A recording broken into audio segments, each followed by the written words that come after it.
Hola, ¿cómo andan? Bueno, un tema un poco difícil de hablar, difícil es una creencia, ¿no? Pero en el sentido de que es un tema que, que genera muchas veces resistencia o diferentes tipos de opiniones, como que moviliza el tema de la sexualidad infantil. A mí que no me gusta mucho hacer videos hablando, más soy de leer, inclusive a veces en los comentarios me ponen, bueno, ¿por qué lees? Para eso me leo el libro. Bueno, es como una solidaridad al que no tiene ganas de leer el libro, leerle lo que hago yo del enneagrama, cada tipo de personalidad, leer un poquitito del libro, de la fuente original, porque a veces como cuando hablo desde mi lugar, y la gente se empieza a enojar, a veces uno tiene que ir llevando los comentarios y decir, yo pienso esto por este motivo, y a veces uno no tiene el tiempo de ir explicando porque uno dice lo que dice, en cambio cuando uno lee de una fuente, dice, bueno, lo dice la fuente universal, lo dice el libro, o sea, anda y profundiza a ver por qué es como es.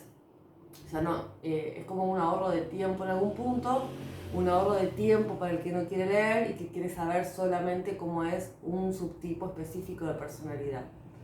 Entonces, bueno, me gusta hacer esas lecturas, lo hago por YouTube, después por Instagram me gusta más hacer publicaciones de temas, de distintos autores, de distintos libros. Mi Instagram es @Fabiana Moleón. Y bueno, hoy específicamente quería hablar de un tema que yo encuentro mucho en la vida eh, como preocupación.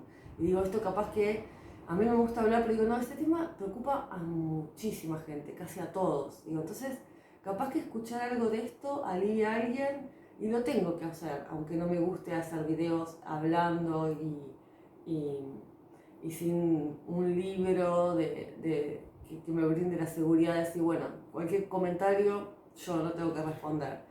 En este caso es la sexualidad infantil. La sexualidad infantil, sobre todo el que la empieza hablando, es Sigmund Freud, sobre la sexualidad infantil. Y imagínense, hoy genera resistencia, imagínense la época de Freud, la resistencia que generaba. Era como que los niños son angelitos, inocentes, y cómo vas a hablar de sexualidad. Casi que ni se puede hablar de, a veces, sexualidad de adultos, de sexualidad de mujeres, menos de niños. Entonces lo que yo encuentro siempre es que todos los niños tienen sensaciones de placer en las zonas genitales. Las niñas en la vagina, los niños en el pene. Eso es, todos sienten. Y automáticamente se toca la zona. ¿Por qué? Porque tienen placer, no porque sepan qué es el sexo, ni tienen fantasías todavía, ni al principio simplemente placer en la zona, entonces me la toco. Es como si me da placer el hombro, entonces me toco el hombro. Es algo como natural. Y aparecen en todos los niños, o no en todos, en casi todos, o sea, el placer y el tocarse en todos, porque es como si me da placer algo, lo hago. Después aparecen muchas veces, la mayoría de las veces, los juegos sexuales infantiles. En los juegos sexuales infantiles es, no sé, en Argentina eran estos, no sé, en otros países, el juego del doctor, el cuarto oscuro, darse besos abajo de la cama con un primo, etcétera, etcétera. ¿Qué pasa? Cada uno de estos niños, si nunca ha escuchado hablar de los juegos sexuales infantiles, como que es algo que le pasa a todos los niños, pasa que corre toda su vida con mucha culpa de lo que hicieron, con mucha culpa de lo que han vivido, como que hicieron algo mal, como que eran niños perversos, como que perversos porque es perversión por definición, digamos, pero no es la perversión adulta. Eh, Perversión desde lo que se ve como estructura perversa polimorfa de la que habla Freud. Pero no deja de que el niño sea inocente, de que el niño no tiene todavía el ego que tenemos los adultos, no tiene toda la estructura de personalidad armada, simplemente es placer, descarga, juego. Y cada uno de estos adultos, de estos niños que mientras crecieron con culpa, empezaron a reprimir muchas cosas que se asociaban con esos juegos sexuales infantiles, porque el inconsciente funciona como un imán. Entonces todo lo que se conecta con aquello que les da culpa o con los que los tortura la mente, lo reprime para seguir reprimiendo esos juegos sexuales infantiles, esas cosas infantiles que les funcionan como trauma. Porque tal vez muchas veces no saben que todos los niños casi han tenido sus juegos sexuales infantiles. Y también por la forma de reaccionar de los padres. ¿Qué pasa de los padres? También cada uno de los adultos piensa que su niño es el único que entra a una habitación y lo encuentra tocándose con un amiguito.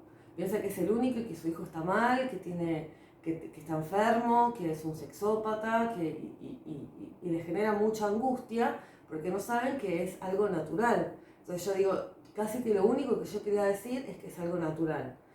Entonces, ¿qué pasa? Que los adultos que se acuerdan de su sexualidad infantil, de sus juegos sexuales infantiles, sepan que el 90% de los otros adultos también han tenido esos juegos sexuales infantiles y que es natural y parte del desarrollo. Y los padres que encuentran a sus niños teniendo una situación de juego sexual infantil, ¿cómo reaccionar? No es tan fácil decir cómo reaccionar frente a esa situación. Lo que sí sabemos, porque eso es a crear por cada uno. Lo que yo estoy segura es que si uno reacciona con miedo, con angustia, no queriendo ver lo que vivió, con agresividad, con violencia, diciéndole cosas terroríficas, pero no es porque una mamá o un papá sea malo que va a hacer eso, sino porque le remite también a su propia historia, tal vez reprimida, a sus propios juegos sexuales infantiles.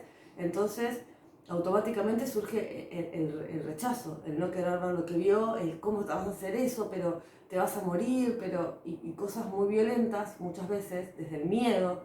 Entonces, cómo reaccionar es a inventar, pero lo que es seguro es que desde el amor va a ser diferente que desde el miedo, desde la violencia, desde la agresividad.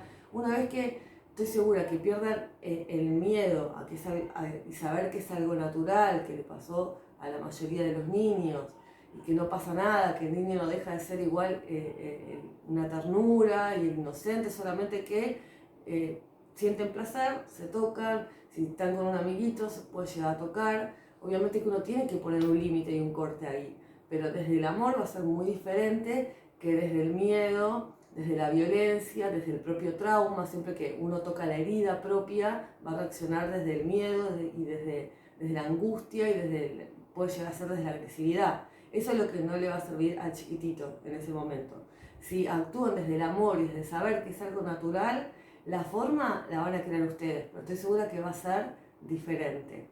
Bueno, eso solito le quería decir, porque veo que es algo que les preocupa a muchos y que muchas personas no saben que es algo como natural de que pase. Hay que poner el corte, en algún punto hay que poner un límite, pero desde el amor, no desde el miedo, no desde la violencia, no desde la agresividad, no desde ¿cómo puede ser esto? Hay una enfermedad. Desde el amor, desde saber que es algo que pasa, y ahí ustedes van a saber reaccionar y accionar. Más que reaccionar, no sería reacciones cuando es desde el miedo. Cuando es del amor es accionar de la forma correcta.